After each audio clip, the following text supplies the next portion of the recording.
अस्सलामुअलैकुम दोस्तों, खैर मक़दम है आपका हमारे यूट्यूब चैनल उर्दू जंक्शन में। कैसे हैं आप सब? उम्मीद करते हैं खैरियत से होंगे। आज हम आप लोगों के लिए लेकर आए हैं उर्दू कवायद का मोस्ट वीवीआई ऑब्जेक्टिव क्वेश्चंस। जो ग्रामर मैंने 2 वीडियो में पढ़ाया है, उसी का मैं ऑब्जेक्टिव क्वेश्चंस लेकर आया हूँ, जिससे आपके ग्रामर में और भी पुख्तगी आएगी और आपको क्वेश्चन सॉल्व करने का एक प्रैक्टिस भी हो जाएगा और एक आदत सी बनेगी। अगर आपने अभी तक थ्योरी वाला वीडियो नहीं देखा है तो मैं उसका लिंक डिस्क्रिप्शन और कमेंट बॉक्स में दे देता हूँ। आप वहाँ से देख सकते हैं ताकि आपको समझने में कोई दिक्कत ना हो, सवाल आसानी के साथ सॉल्व हो सके।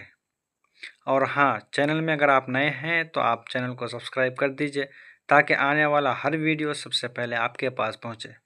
तो चलिए शुरू करते हैं बिना किसी देरी के।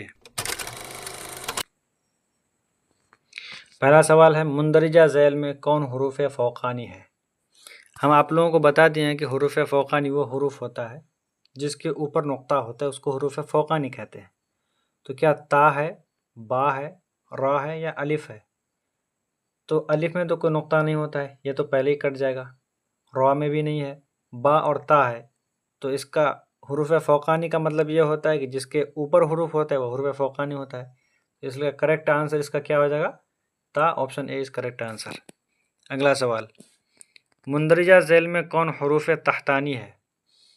वाव है, बा है, सा है या अलिफ है? तो आप लोगों को मैंने थ्योरी वाले वीडियो में आप लोगों को ये बताया है कि हुरूफ तहतानी वो हुरूफ होता है जिसके नीचे नुक्ता होता है, उसको हुरूफ तहतानी कहते हैं। तो अब इनमें से किसके नीचे है हुरूफ तहतानी? बा के नीचे है। Option B is correct answer. अगला सवाल, मुंदरिजा झैल में अलिफ ममदूदा कौन है? अनार है, अमरूद है, आदमी है या अहमद है? तो आप लोगों को मैंने वहाँ पर यह भी बताया है कि अलिफ ममदूदा वो अलिफ होता है जिसके ऊपर मद होता है। तो मद वाला कौन सा है? आदमी है। तो option C is correct answer. अगला सवाल, मुंदरिजा झैल में अलिफ मकसूरा की निशानदही कीजिए। अलिफ मकसूरा क्या आन होगा, आम होगा, ख्वाब होगा या अदब होगा? तो अलिफ मकसूरा वो अलिफ होता है जिसको हम खींच कर नहीं पढ़ते, यानी कि जिस पर मद नहीं होता है, जैसे कि अदब। क्या हो जाएगा? अदब क्या हो जाएगा हमारा? अलिफ मकसूरा। Option 4 is correct answer. अगला सवाल, मुंदरिजा झैल में वाव मारूफ की मिसाल दीजिए। वाव मारूफ कौन है? नूर होगा, शोर होगा, ज़ोर होगा या कोई नहीं? तो वाव मारूफ वो वाव होता है जिसको हम खींच कर पढ़ते हैं। तो जैसे देखो नूर, नूर में हम लोगों का पूरा होंठ गोल हो जाता है और ये थोड़ा सा खींच कर पढ़ा जाता है, इसीलिए वाव मारूफ नूर हो जाएगा। अगला देखिए, मुंदरिजा झैल में वाव मजहूल की मिसाल कौन है? ख्वाब है, ज़ोर है, नूर है या तूर है? तो वाव मजहूल बोला है तो इसमें नूर नहीं होगा क्योंकि ये तो वाव मारूफ है। तूर भी नहीं होगा क्योंकि नूर तूर आवाज़ एक ही तरह का है और दोनों मारूफ पढ़ा जाता है। ज़ोर वाव मजहूल है। क्या हो जाएगा? ज़ोर वाव मजहूल हो जाएगा। Option 2 is correct answer. अगला सवाल, मुंदरिजा झैल में वाव मादुला की मिसाल कौन है? खून है, खूब है, ख्वाब है या सभी? तो खून नहीं हो सकता, ये वाव मारूफ की मिसाल है। खूब ये भी वाव मारूफ की मिसाल है, ये भी नहीं हो सकता। ख्वाब सही होगा। ख्वाब वाव मजहूल हो, वाव मादुला है क्योंकि वाव मादुला का जो उसकी जो तारीफ़ है, उसकी तारीफ़ ये है कि लिखा तो जाता है लेकिन पढ़ा नहीं जाता। वो वाव जो लिखा तो जाता है लेकिन पढ़ा नहीं जाता है। तो हम लोग आम तौर पर क्या बोलते हैं? ख्वाब ही बोल देंगे, हमने आज ख्वाब देखा, हमने ख्वाब में ये चीज़ देखा। तो ख्वाब कोई नहीं बोलता है, ख्वाब होता है असल में, उसका प्रोनाउंसिएशन जो होगा ख्वाब होगा। इसलिए वाव मादुला जो है वो ख्वाब हो जाएगा, दस्तरखान हो जाएगा। तो खैर आगे, उर्दू का रस्मुल ख़त क्या है? तो रस्मुल ख़त के बारे में आप लोगों को पहले बता दूं कि रस्मुल ख़त कहते हैं लिपि को। लिपि कहो, रस्मुल ख़त कहो, दोनों बात बराबर है। उर्दू में उसी को रस्मुल ख़त कहते हैं और हिंदी में उसको लिपि कहते हैं। तो हिंदी का लिपि है देवनागरी और उर्दू का लिपि है फ़ारसी। उर्दू का लिपि क्या है? फारसी, जिसको हम रस्मुल खत कहते हैं। Option C is correct answer.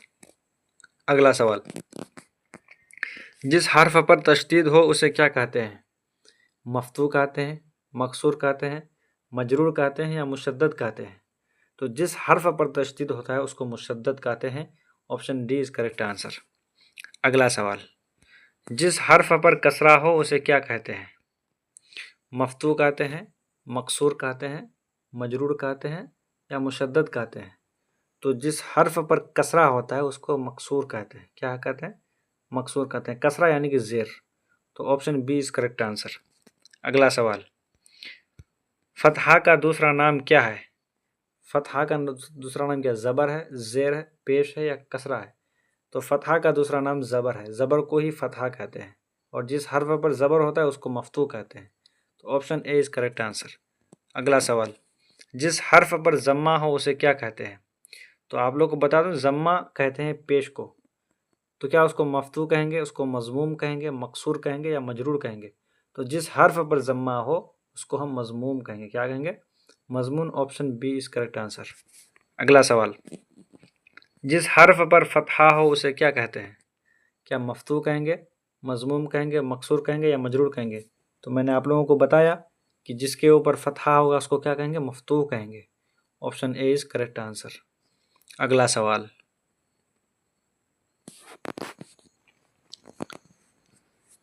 कसरा का दूसरा नाम क्या है?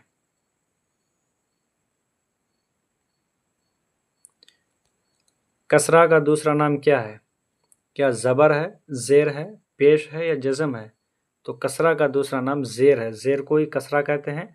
और यहाँ पर एक बात और याद रखिए कि ज़ेर को ही जड़ भी कहते हैं। क्या कहते हैं? जड़। जिस हर्फ पर ज़ेर होता है उसको हर्फ जर कहते हैं। तो कसरा, ज़ेर, जड़ तीनों एक ही चीज़ है। अगला सवाल, मुंदरजा झैल में याए मारूफ की मिसाल कौन है? नदी है, शेर है, देर है या कोई नहीं?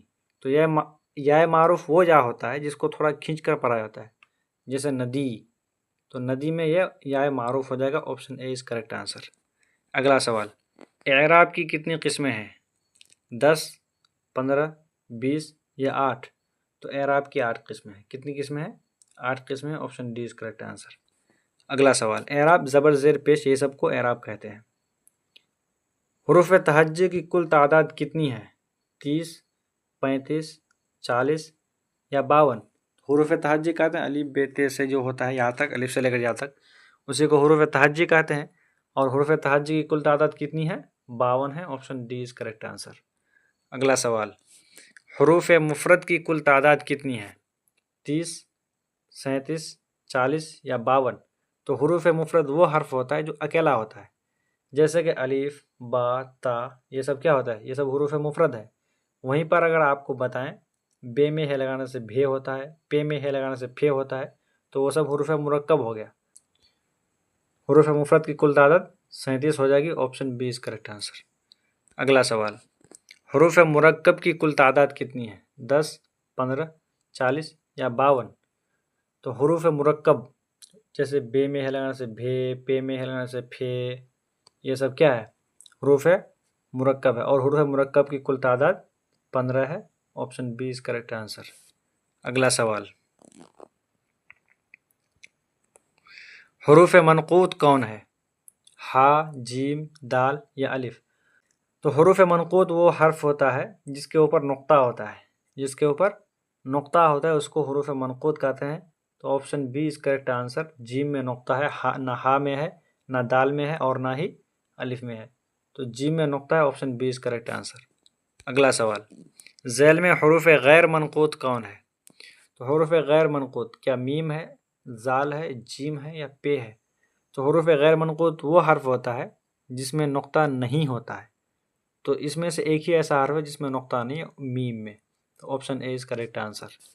अगला सवाल, मुंदरजा झैल में हाय मलफूजी की मिसाल है? ज़माना, सियाह, परवाना या कोई नहीं?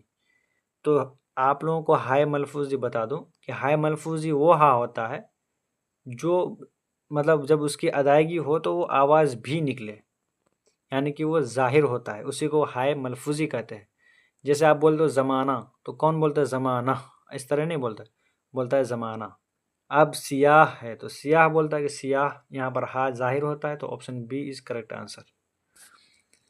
अगला सवाल, नूने ज़ाहिरा की मिसाल है। नूने ज़ाहिरा की मिसाल क्या? जहाँ होगा, कहाँ होगा, जान होगा या सभी होगा।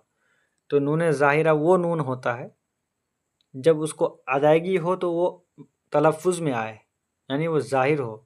तो क्या जहाँ में नून ज़ाहिर होता है वो तो नाक में चले जाता है, कहाँ में भी नहीं होता ये भी नाक में चले जाता है। तो जान ऐसा वर्ड है कि यहाँ पर आपका जो नून है वो ज़ाहिर हो रहा है और पता चल रहा है। तो option C is correct answer. तो दोस्तों ये थे आप लोगों की खिदमत में कुछ क्वेश्चंस। और हाँ, लास्ट में आप लोगों के लिए एक क्वेश्चन ये है कि ये जो यहाँ पर ये परवाना है, परवाना और ज़माना, इसमें कौन सा हा है? आप लोग कमेंट में बताइएगा, परवाना और ज़माना में कौन सा हा है? ये क्वेश्चन आप लोगों के लिए छोड़े हैं कि परवाना और ज़माना में कौन सा हा है, आप लोग कमेंट में बताइएगा।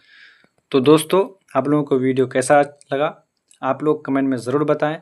अगर वीडियो अच्छा लगा है तो आप लोग लाइक कीजिए, शेयर कीजिए दोस्तों में, और सब्सक्राइब करना बिल्कुल ना भूलें। मिलते हैं अगले वीडियो में, तब तक के लिए खुदा हाफिज़।